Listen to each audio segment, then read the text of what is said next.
अस्सलाम वालेकुम स्टूडेंट, हम कोर्स पढ़ रहे हैं कम्प्लेक्स एनालिसिस 2 का जीसी मेन कैंपस का कोर्स। जिल की बुक हम यूज़ कर रहे हैं उसके लिए। और प्रीवियस लेक्चर में हमने एक्सरसाइज 1.3 के फर्स्ट 20 क्वेश्चन देखे थे। आज हम रिमेनिंग क्वेश्चन देखेंगे, यानी कि आज हमारे पास एक्सरसाइज 1.3 कंप्लीट हो जाएगी। हमने स्टार्ट लेना है क्वेश्चन नंबर 21।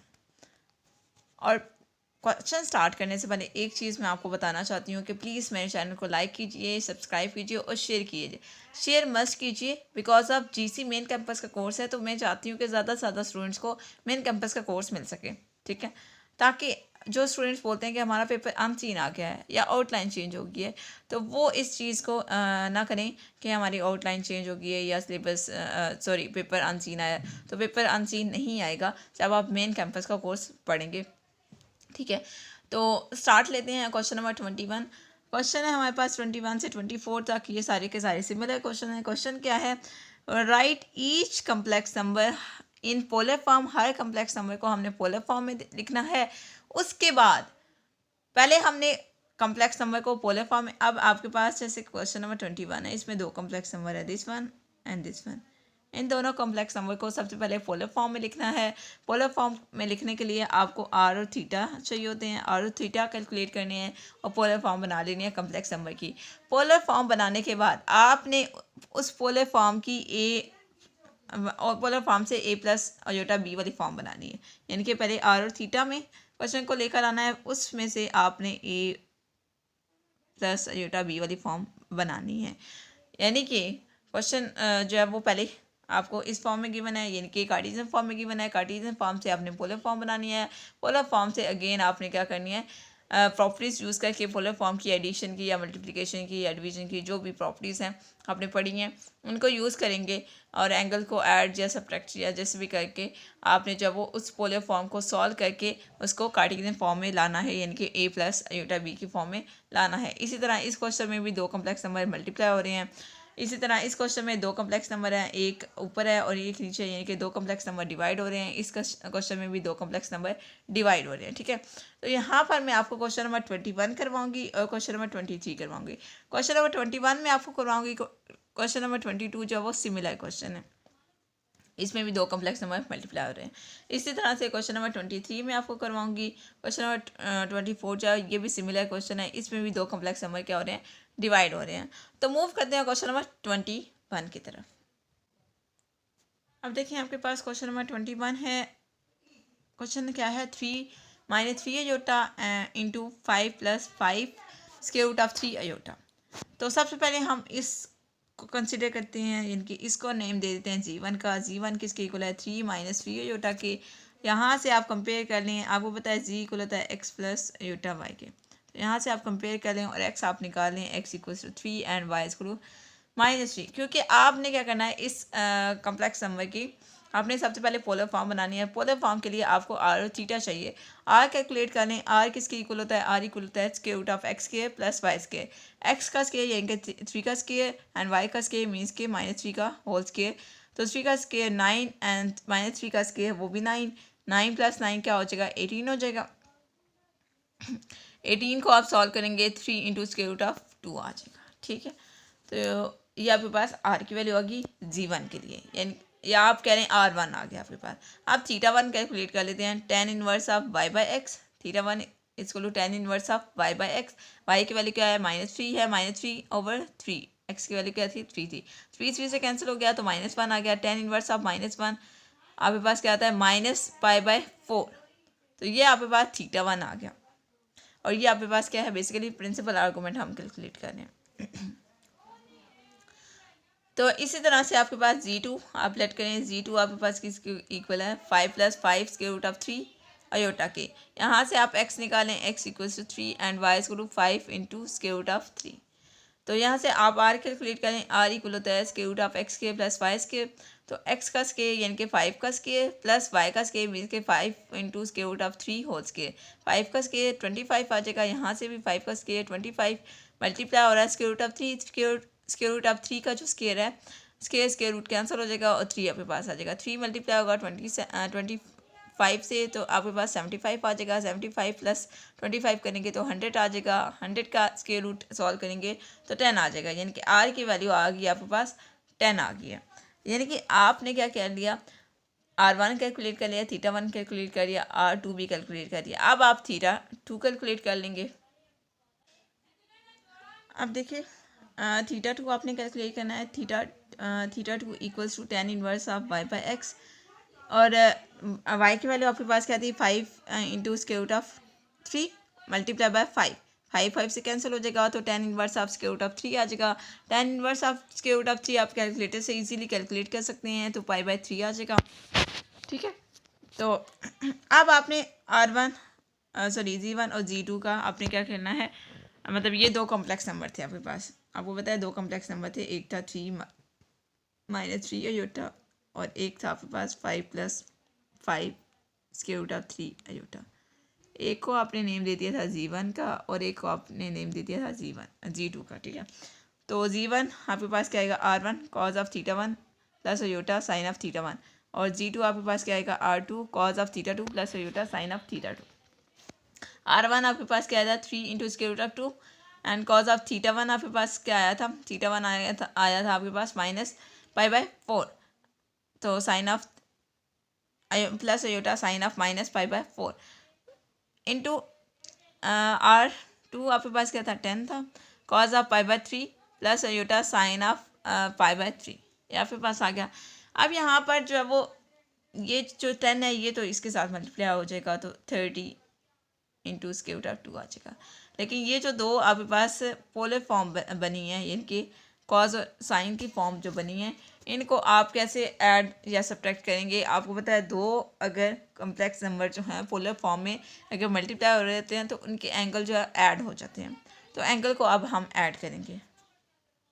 तो 10 जो मल्टीप्लाई होगा 3 स्क्वायर रूट ऑफ 2 से, तो आपके पास 30 स्क्वायर रूट ऑफ 2 आ जाएगा। कॉज ऑफ एंगल्स ऐड होंगे तो एंगल किस तरह से ऐड होंगे, -π/4 plus π/3 plus iota sine of this one, तो एंगल ऐड ऑफ होके आपके पास क्या आ जाएगा cos of π/12 plus iota sine of π/12। 5/12 equal होता है 15 के। आप इसको सॉल्व कर सकते हैं, पाई की जगह 180 करें, 180 डिवाइड बाई 12 करेंगे तो 15 डिग्री आ जाएगा।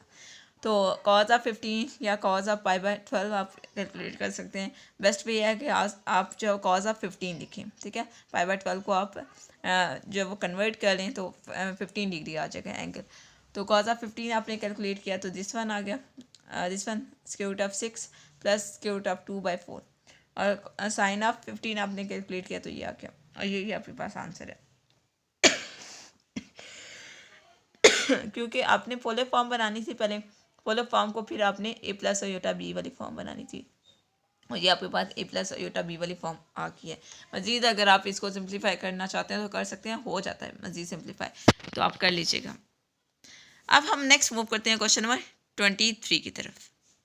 तो अब देखें क्वेश्चन नंबर 23 है। क्वेश्चन नंबर 23 में आपने क्या करना है, आपके पास दो कम्प्लेक्स नंबर होंगे यहाँ पे, तो कम्प्लेक्स नंबर के आपने क्या करना है, इस कम्प्लेक्स नंबर को आपके पास क्वेश्चन क्या है, this one minus iota over 1 plus aorta.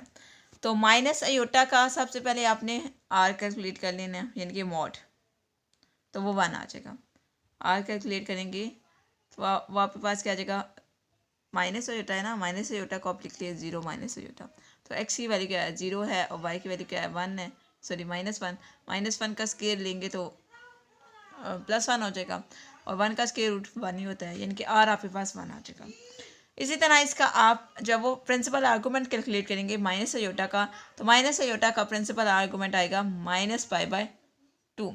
आप इसको इस तरह से भी दे सकते हैं, माइनस अयोटा है तो इसके पॉइंट्स इस तरह से बनेंगे 0 एंड -1, एक्स एक्सिस पे 0 और वाई एक्सिस पे -1, तो यहाँ पे कहीं -1 है, यानी कि नेगेटिव वाई एक्सिस पे आपके पास एंगल क्या होता है, प्रिंसिपल आर्गूमेंट के अकॉर्डिंग एंगल क्या बनेगा -π/2, तो ये आपके पास प्रिंसिपल आर्गूमेंट आ गया -π/2। तो इसको आप क्या करेंगे, इसको आपने जो है वो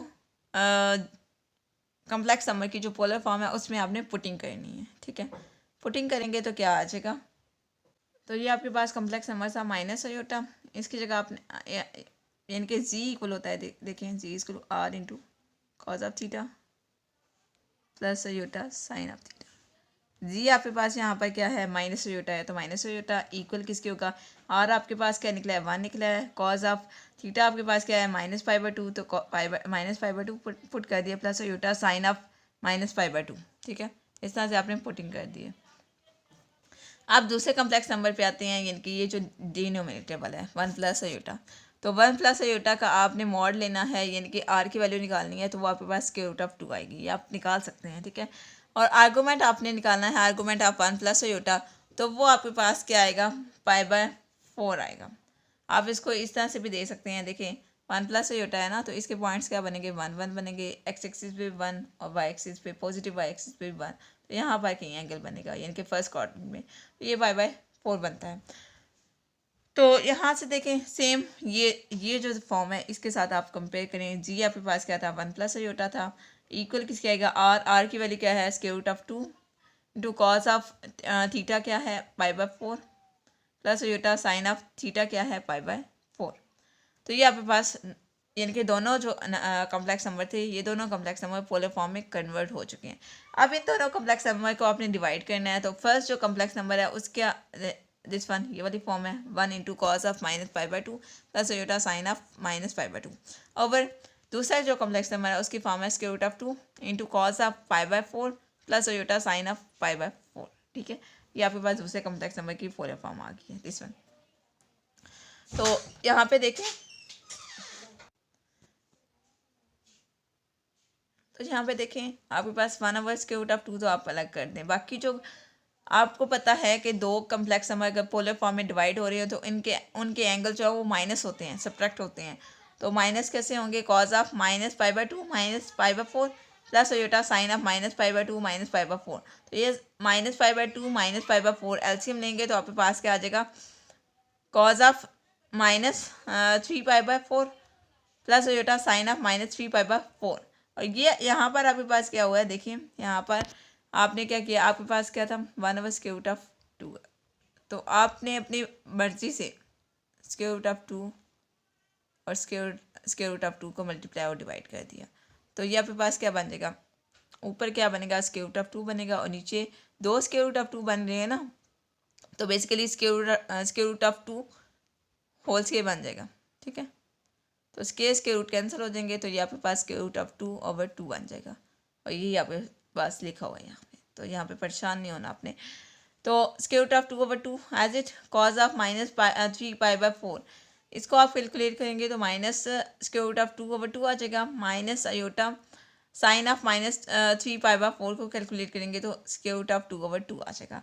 स्क्वायर रूट ऑफ 2/2 ये सारा मल्टीप्लाई होगा तो आपके पास फाइनलाइज टर्म आ जाएगी -1/2 -1/2 आयोटा। यही आपके पास आंसर है, क्योंकि आपने ए प्लस आयोटा बी वाली फॉर्म बनानी थी, और यही वाली फॉर्म आ गई आपके पास। ठीक है, तो यानी कि क्वेश्चन नंबर 21 मैंने आपको बता दिया, सॉल्व करवा दिया। क्वेश्चन नंबर 22 आपने खुद करना है। क्वेश्चन नंबर 23 मैंने आपको करवा दिया। क्वेश्चन नंबर 24 आपने खुद करना है। अब हम मूव करते हैं question number 25 and onward questions. ठीक है,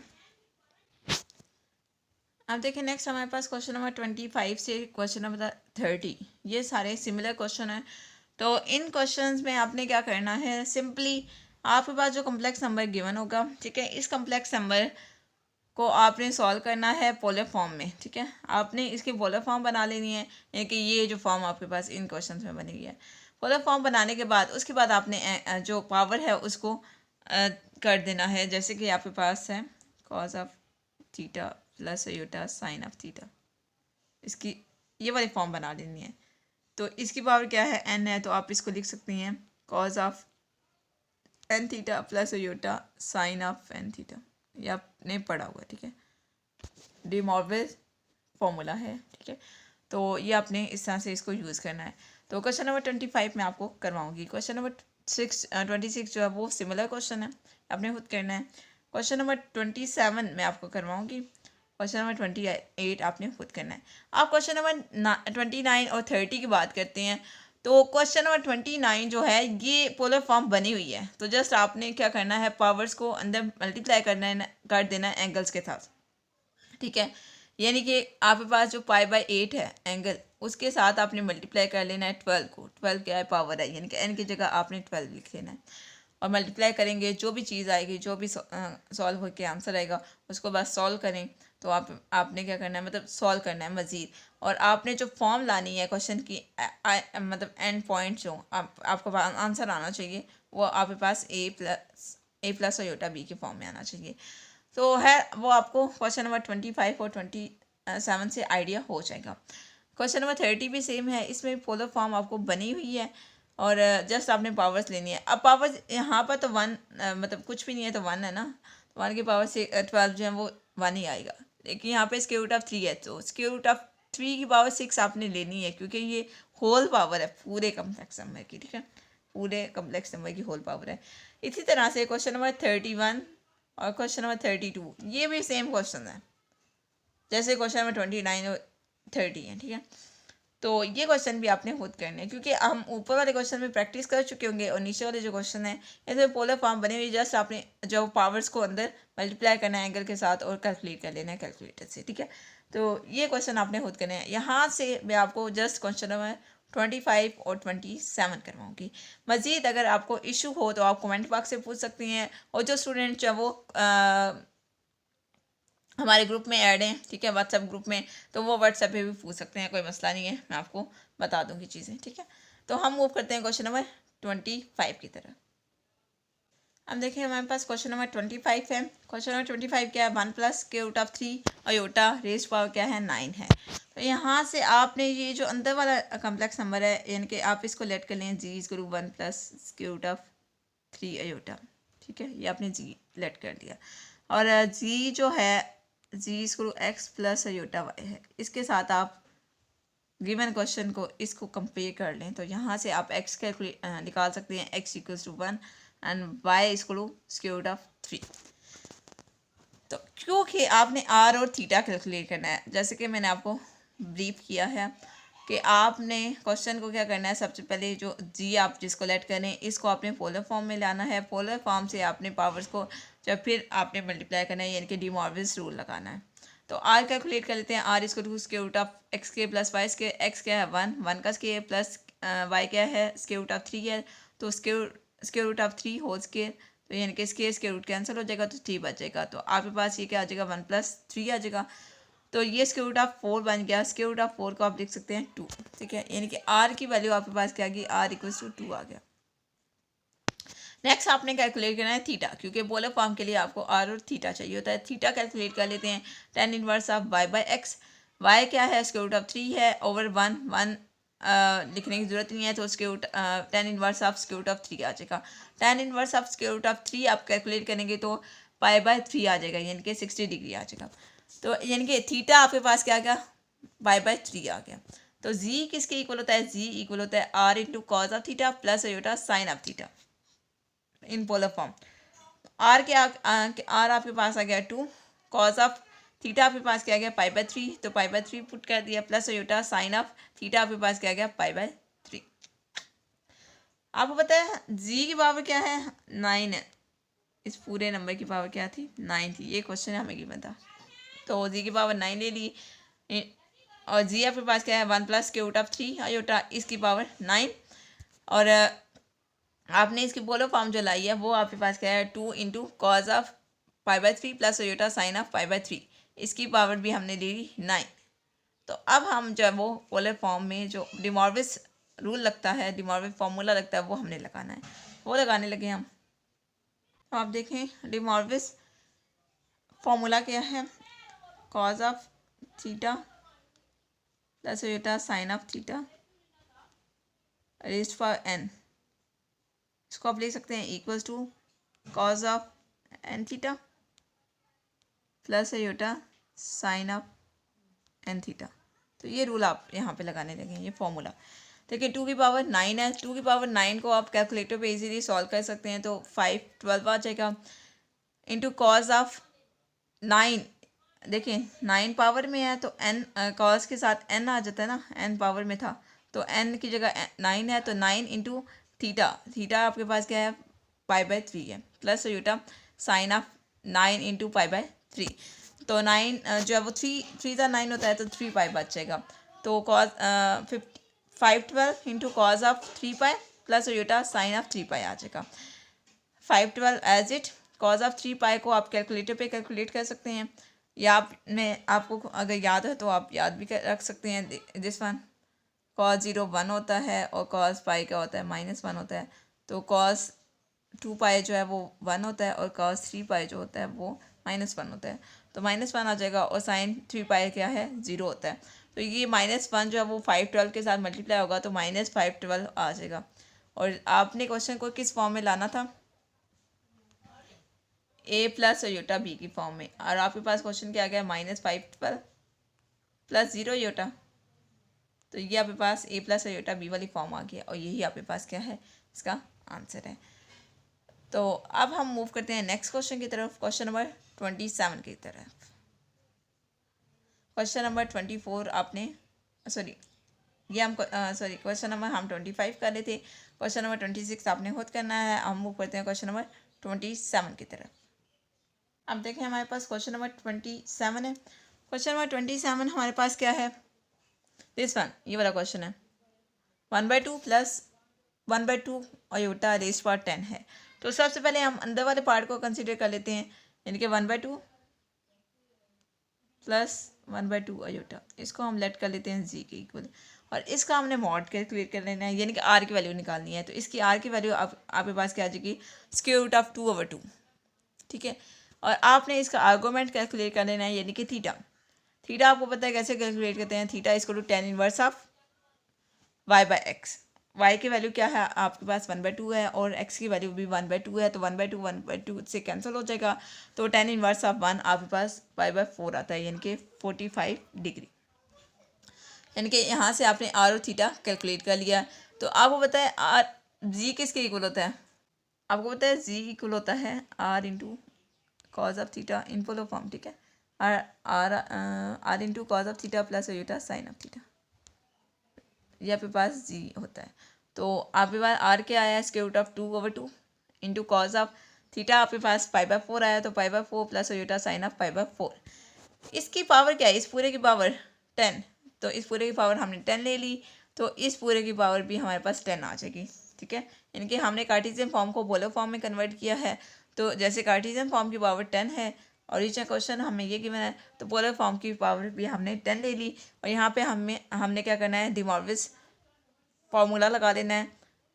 तो स्क्वायर रूट ऑफ 2/2 की पावर भी 10, ये हमने सेपरेट कर दी। कॉज ऑफ 10 जो है वो मल्टीप्लाई हो जाएगा एंगल के साथ, क्योंकि आपको पता है जो पावर होती है वो थीटा यानी कि एंगल के साथ मल्टीप्लाई हो जाती है, एंड थीटा आ जाता है, ठीक है। पावर क्या है 10 है, 10 मल्टीप्लाई होगा π/4 से, तो 10 π/4 बन जाएगा, प्लस योटा साइन ऑफ 10 π/4। आप इसको कॉज ऑफ 10 π/4 को कैलकुलेटर पे कैलकुलेट करेंगे तो ये 0 बन जाएगा, 0 प्लस योटा और साइन ऑफ 10 π/4 इसको कैलकुलेटर पे कैलकुलेट करेंगे तो 1 बन जाएगा। तो यानी कि आपके पास 1 आ गया। तो अयोटा जो मल्टीप्लाई होगा 2 की पावर 5 ओवर 2 की पावर 10, इसको सॉल्व करेंगे तो 132 अयोटा आ जाएगा, 1/32 अयोटा आ जाएगा। और ये आपके पास a प्लस अयोटा b वाली फॉर्म बन गई है, और यही आपके पास क्या है आंसर है, ठीक हो गया। अब जो क्वेश्चन मैंने आपको छुड़वाए हैं, एक क्वेश्चन नंबर 28 तो इसकी तरह है बिल्कुल, क्वेश्चन नंबर 27 की तरह। क्वेश्चन नंबर 29 और 30 उन क्वेश्चन में ये वाली फॉर्म की बनाई, यहाँ से क्वेश्चन आपने स्टार्ट करना है बेसिकली।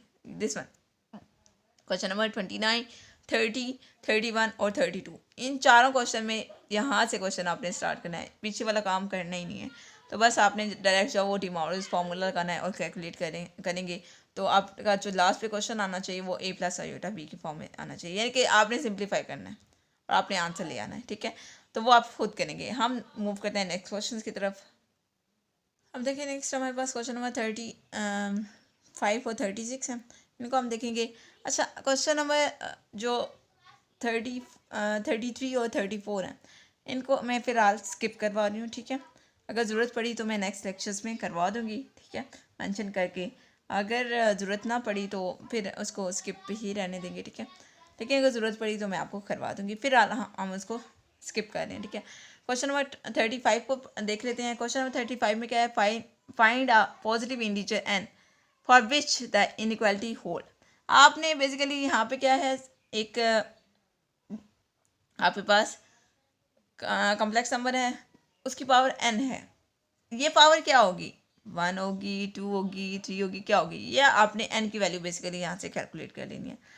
क्वेश्चन नंबर 36 भी सेम है, इसमें भी आपने n की पावर कैलकुलेट करनी है। तो यहाँ से मैं आपको एक ही क्वेश्चन करवाऊंगी, या 35 करवाऊंगी या 36 करवाऊंगी, ठीक है। तो हम क्वेश्चन नंबर 35 भी कर लेंगे, देखते हैं। नीचे वाले क्वेश्चन भी देख लेते हैं, क्योंकि ये आपके पास 38 तक क्वेश्चन है, ठीक है, इस एक्सरसाइज के। तो क्वेश्चन नंबर 37 देख लेते हैं। For the complex number g1 equals to -1 and g2 equal to 5 iota verify करना है आपने इन ऑप्शन नंबर ए और बी को। ऑप्शन ए में क्या है, यानी question number 37 part number A में आपके पास है आर्गूमेंट है principal argument of g1 g2 does not equals to principal argument of g1 plus principal argument of g2। तो ये इक्वल नहीं आनी चाहिए, ये आपने इसको शो करवाना है, इसको वेरीफाई करवाना है, प्रूफ करना है, ठीक है। इसी तरह ऑप्शन नंबर बी में भी है, यही दो कॉम्प्लेक्स नंबर है g1 और g2, इनको डिवाइड करेंगे। डिवाइड करने के बाद आपने इनका प्रिंसिपल आर्गूमेंट कैलकुलेट करना है।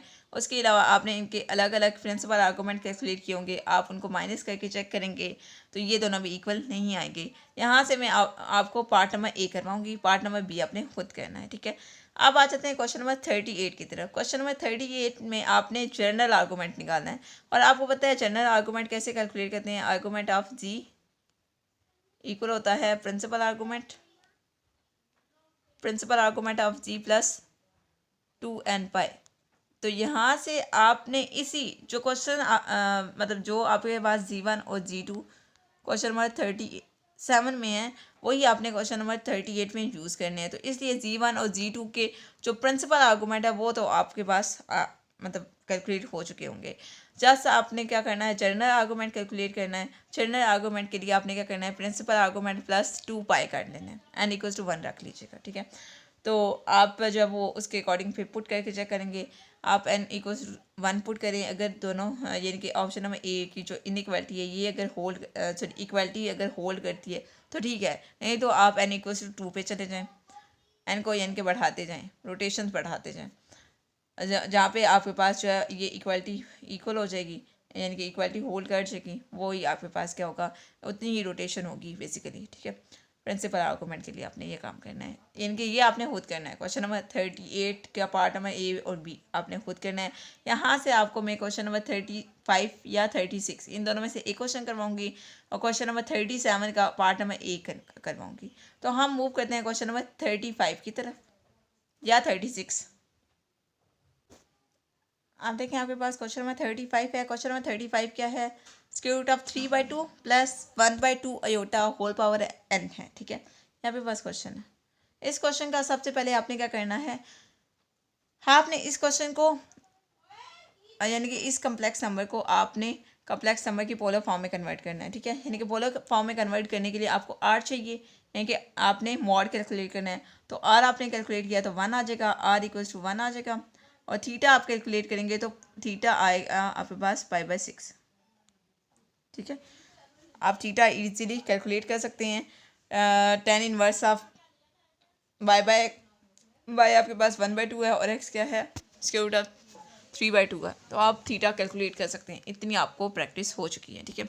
तो आपको पता है जी किसके इक्वल होता है in polar form, z equal होता है r into cos of theta plus iota sine of theta, ठीक है। तो r की जगह 1 लिखने की जरूरत नहीं है, कॉज ऑफ थीटा की जगह π/6 plus iota sine of theta की जगह π/6। तो ये आपके पास पोलर फॉर्म बन गई है इसकी, इतने की। अब इसकी पावर n लेंगे, क्योंकि हमें क्वेश्चन में तो n पावर n गिवन है ना, और n की ही basically value calculate find out करनी है, ठीक है। तो देखें cos of π/6 plus iota sine of π/6 whole power क्या है, n है। तो according to de Moivre formula n जो है वो मल्टीप्लाई होगा एंगल के साथ, तो cos of n π/6 plus iota sine of n π/6 आ जाएगा।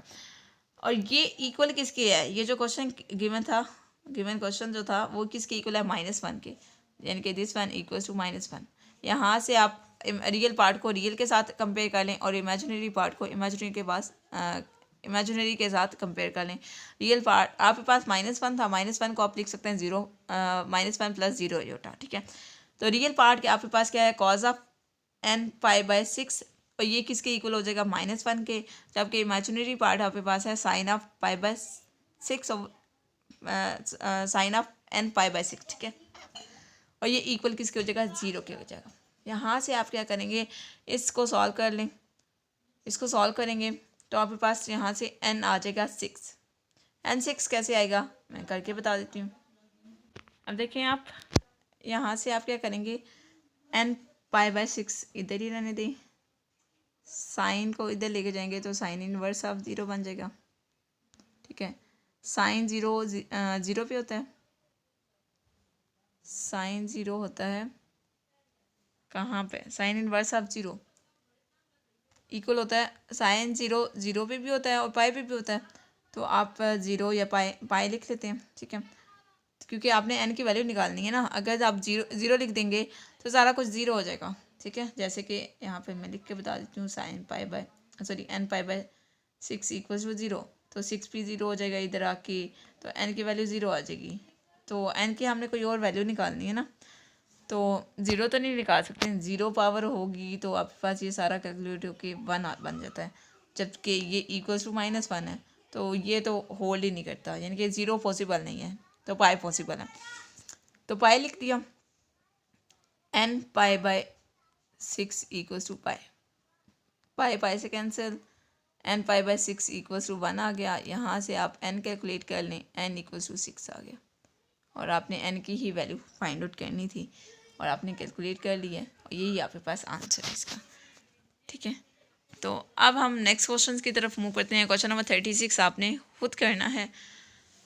Question number 37 part number A में आपको जस्ट करवाऊंगी, बाकी आपने question number 37 part number B खुद करना है, और क्वेश्चन नंबर 38 का पार्ट नंबर ए और बी वो भी दोनों आपने खुद करने हैं। ये आपका असाइनमेंट वर्क है। असाइनमेंट वर्क देने का यही मकसद है कि आप जब खुद से क्वेश्चन करेंगे तो आपको ज़्यादा प्रैक्टिस होगी और आपको क्वेश्चन करने आ जाएंगे, ठीक है। अगर मैं हर क्वेश्चन का आपको सलूशन प्रोवाइड कर दूंगी तो आप जस्ट कॉपी राइट कर लेंगे, आपको चीज़ें समझ नहीं आएंगी, ठीक है। तो हम मूव करते हैं क्वेश्चन नंबर 37 पार्ट नंबर ए पे। आज के लेक्चर का लास्ट हम क्वेश्चन देखने लगे हैं। क्वेश्चन नंबर 37 पार्ट नंबर ए। इसमें आपको G1 आपको गिवन था -1 को आप लिख सकते हैं -1 + 0 आयोटा, और G2 आपके पास गिवन था 5 आयोटा, G2 को आप लिख सकते हैं 0 + 5 आयोटा। आपने कौन सी इनइक्वालिटी प्रूव करनी है, यानी कि ये इक्वल नहीं है। Principal argument of G1 G2 does not equals to principal argument of G1 plus principal argument of G2। ये आपने प्रूव करना है, ठीक है। ये आपने वेरीफाई करना है कि ये दोनों इक्वल नहीं है।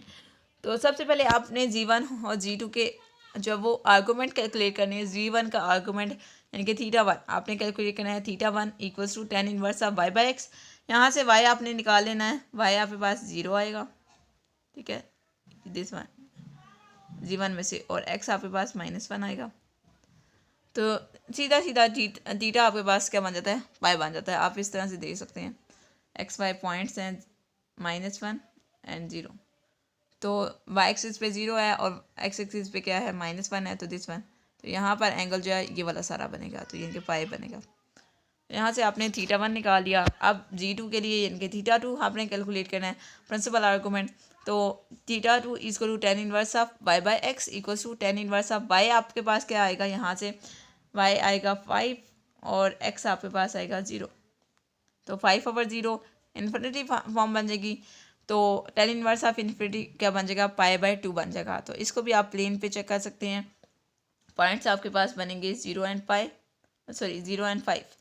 तो x एक्सिस पे 0 और y एक्सिस पे 5, पॉजिटिव y एक्सिस पे 5 बन रहा है। तो यहाँ से आप इजीली देख सकते हैं ये वाला एंगल बनेगा, यानी कि π/2, ठीक है, 90 का एंगल बनेगा।